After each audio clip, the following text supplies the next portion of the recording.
নমস্কাৰ বন্ধু বান্ধৱীসকল, কি খবৰ সকলোৰে? আশা কৰোঁ সকলোৰে ভাল আৰু লগতে পুনৰবাৰ মোৰ চেনেলটোলৈ আপোনালোক সকলোকে স্বাগতম জনাইছোঁ। আৰু আজিৰ এই ব্লগটো হ'ব গৈ আছে কঠীয়া সিঁচা, মানে আজি আমাৰ কঠীয়া সিঁচিব। তো সেয়েহে ভাবিলোঁ মই আজিৰ এই কঠীয়া সিঁচাৰ এটা ব্লগ বনাওঁ। যিসকলে আজিলৈ কঠীয়া সিঁচা দেখা নাই বা কঠীয়া সিঁচাৰ পদ্ধতি নাজানে সেইসকলে এই ব্লগটোৰ জৰিয়তে জানিব পাৰিব। তো সেই সকলোখিনি কথা জানিবৰ বাবে ভিডিঅ'টো স্কিপ নকৰি শেষলৈকে চাব। তো বলক তেনেহ'লে পলম নকৰি আজিৰ এই ব্লগটো আৰম্ভ কৰোঁ। কঠীয়া সিঁচিবৰ বাবে পোনপ্ৰথমে কৰিবলগীয়া কামখিনি হৈছে যিখিনি ধান কঠীয়া সিঁচিবৰ বাবে ৰখাই থোৱা হয় সেই ধানখিনি ধুনীয়াকৈ বস্তাত ভৰাই পুখুৰীৰ পানীত, ডুঙৰ পানীত নাইবা নদীৰ পানীত 24 ঘণ্টা সময়ৰ বাবে তিয়াই থ'ব লাগে। আৰু 24 ঘণ্টা হৈ যোৱাৰ লগে লগে সেই পানীত তিয়াই থৈ দিয়া ধানৰ বস্তাটো আনি এডোখৰ শুকান ঠাইত পানীখিনি নিগৰিবৰ বাবে 12 ঘণ্টা সময় থ'ব লাগে।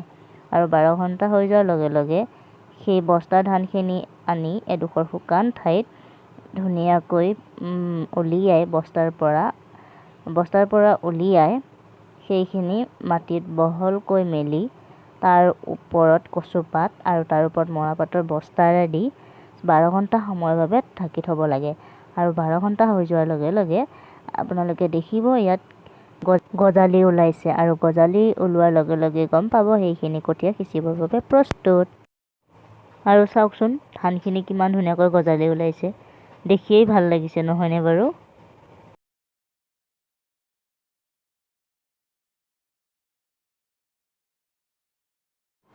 অলপ পিছত বাবাই বিতলিৰে কঠীয়াখিনি সিঁচিবৰ বাবে নিব, গতিকে মই এতিয়া গজালি ওলোৱা ধানখিনি বস্তাত ভৰাই দিওঁ।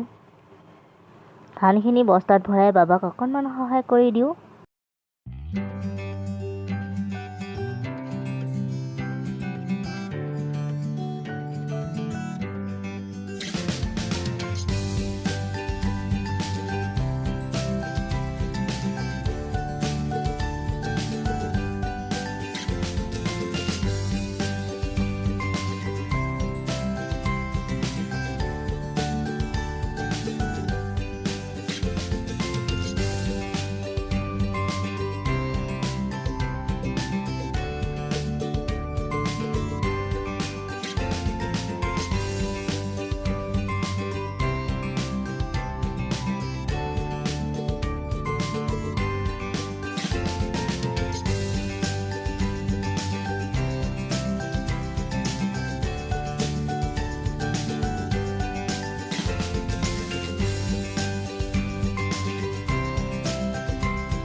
ধানখিনি বস্তাত ভৰোৱা হৈ গ'ল।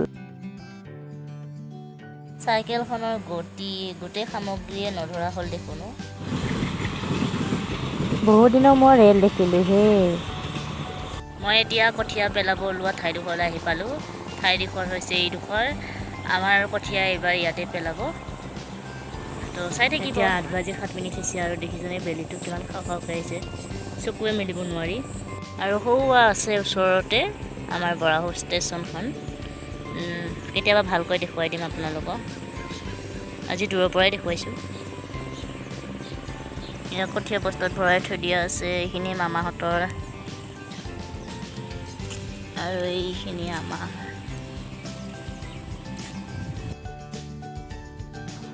আৰু এয়া মামী বহি আছে। আৰু এই ঘৰটো দেখি মোৰ সৰুৰ কালৰ কথা মনত পৰিল। কিয় বাৰু জানেনে? কাৰণ এইটোৱেই আছিল আগত আমাৰ অংগনবাদী কেন্দ্ৰ। ইয়াতে আমি মানে অ আ ক খ খন পঢ়িছিলোঁ। এতিয়া বাৰু ইয়াত নাই, এতিয়া ঠাইডোখৰ চেঞ্জ কৰিলে আৰু পকী বনাই দিলে চৰকাৰে।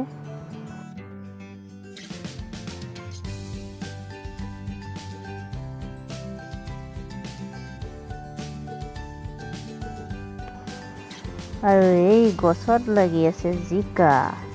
চাওকচোন জিকা লাগি আছে পুৰা ধুনীয়াকৈ। খোৱাৰহে কথা আৰু দেই।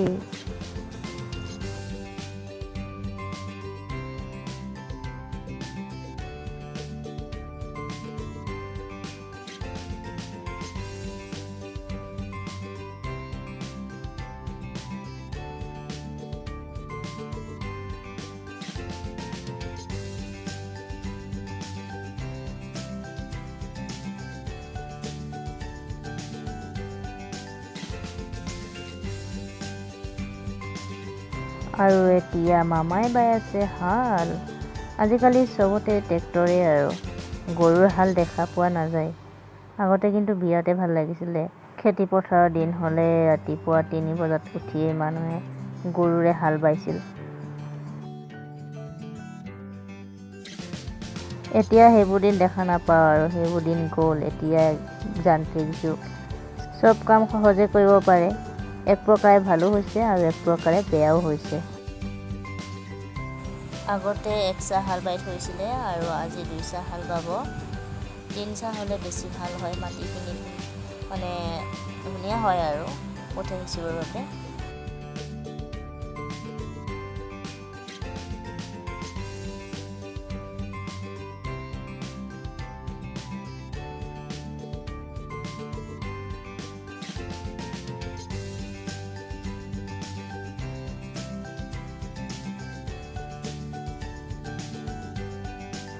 আৰু সৰুবোৰ মানুহ চাওক খেতি পথাৰত ব্যস্ত।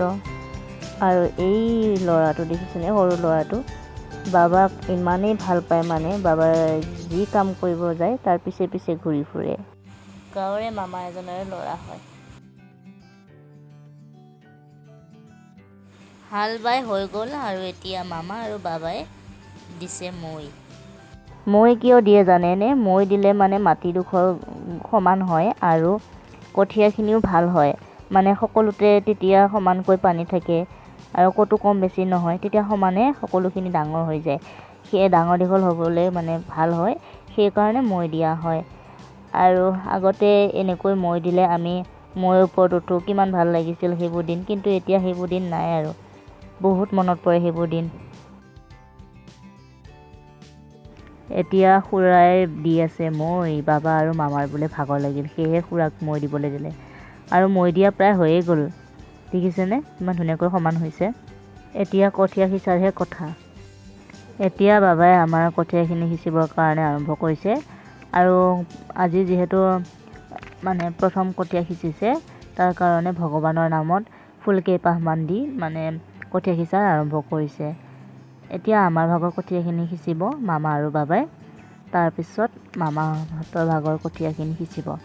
আৰু এইখিনি এতিয়া এটা কোণত বৰা ধানৰ কঠীয়া সিঁচিব। আমাক যিহেতু বৰা ধান বেছি নালাগে, সেইকাৰণে অকণমান এটা কোণত সিঁচিব। এতিয়া বাবা আৰু মামাই একদম পূৰা মানে কঠীয়া সিঁচাত ব্যস্ত হৈ আছে। এই বাৰিষাৰ কালত মানে গাঁৱৰ মানুহবোৰক প্ৰায় মানুহকেই মানে ঘৰত লগ নাপাবই।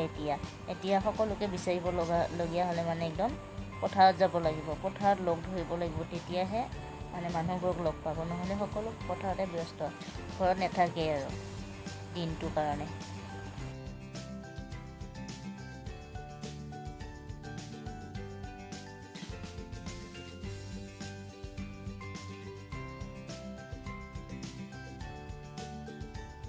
ইমান ৰ'দ দিছে জানেনে, চকুৱে মেলিব নোৱাৰোঁ।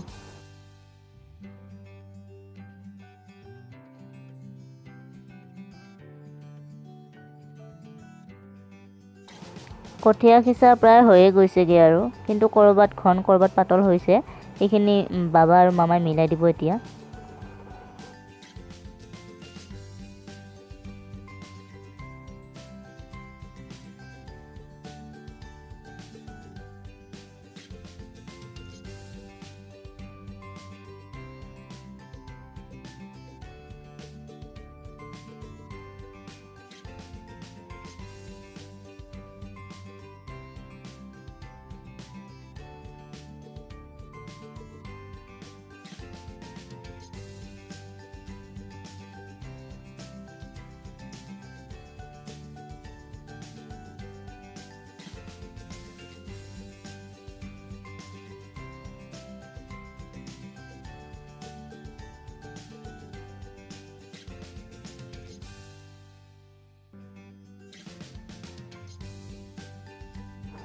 আমাৰ কঠীয়া সিঁচা হৈ গ'ল আৰু এতিয়া মামাহঁতৰ কঠীয়াখিনি সিঁচিব।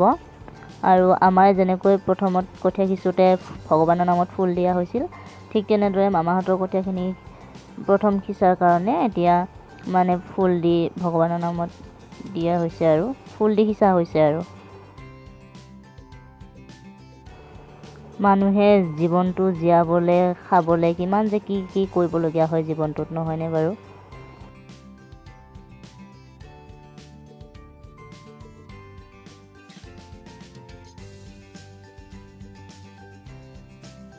বিতলিটো দুভাগ কৰি লোৱা হৈছে, এটা ভাগ মামাৰ আৰু আন এটা ভাগ আমাৰ।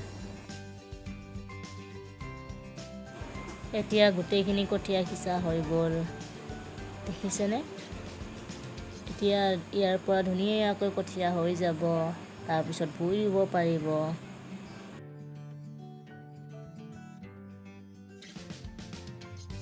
যিহেতু কঠীয়া সিঁচা হৈ গ'ল আৰু এতিয়া মই ঘৰলৈ বুলি আহি আছোঁ। ঘৰলৈ আহি মই এইবোৰ কি দেখিলোঁ বাৰু? আজি আমাৰ বৰমাহঁতৰ কাপোৰ চলাইছে, মানে আজি খানা গৰম হ'ব।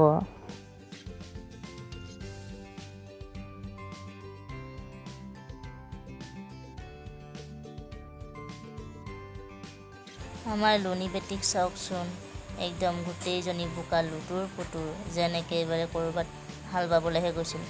আৰু চকুৰ চাউনি নাচায় কিয়? আজিৰ ব্লগটো ইমানতে এৰিছোঁ। যদি ভাল লাগিলে লাইক কৰিব, কমেণ্ট কৰিব, শ্বেয়াৰ কৰিব, আৰু যিসকলে মোৰ চেনেলটোলৈ নতুনকৈ আহিছে সেইসকলে প্লিজ মোৰ চেনেলটো ছাবস্ক্ৰাইব কৰি দিব। তেনেহ'লে আকৌ এটা নতুন ভিডিঅ'ৰ সৈতে লগ পোৱাৰ আশাৰে আজিলৈ এৰিছোঁ। Bye bye.